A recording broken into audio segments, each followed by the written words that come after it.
દર્શક મિત્રો, એક ભારત ન્યૂઝ મીડિયામાં આપનું હાર્દિક સ્વાગત છે। ઈડર તાલુકાના જાદર ખાતે ત્રિદિવસીય મેળાનો આજ રોજ પ્રારંભ થયો। જાદર ગામમાં આવેલા મૃદનેશ્વર મહાદેવ ખાતે આવેલ મેદાનમાં 3 દિવસીય મેળાનો દબદબાભેર પ્રારંભ કરવામાં આવ્યો।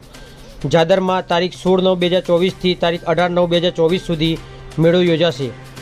મેળાના પ્રથમ દિવસે માનવ મહેરામણ મોટી સંખ્યામાં જાદર ખાતે મેળામાં ઉમટી પડ્યું હતું। જાદર ગામ તેમજ આજુબાજુ ગામના લોકો દ્વારા મેળાની મજા માણી હતી।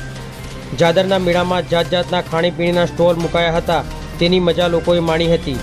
મેળામાં ચકડોળ, બ્રેકડાન્સ, ઝૂલા, મોતના કૂવો તેમજ જાત જાતના રમતો વગેરેના ખુલ્લા મુકાયા હતા। જાદરના મેળામાં ખાણીપીણીના અલગ અલગ આઇટમના જુદા જુદા સ્ટોલ જોવા મળ્યા હતા। બાળકો માટે રમકડા પણ અવનવી વેરાયટીમાં જોવા મળ્યા હતા। જાદરનો મેળો પબ્લિક માટે એક આકર્ષણ બની રહ્યું છે, જેનું લોકોએ ઉત્સાહભેર મેળામાં ફરીને ખરીદી કરીને ચકડોળમાં બેસીને ચા નાસ્તો કરીને આનંદ માણ્યો હતો।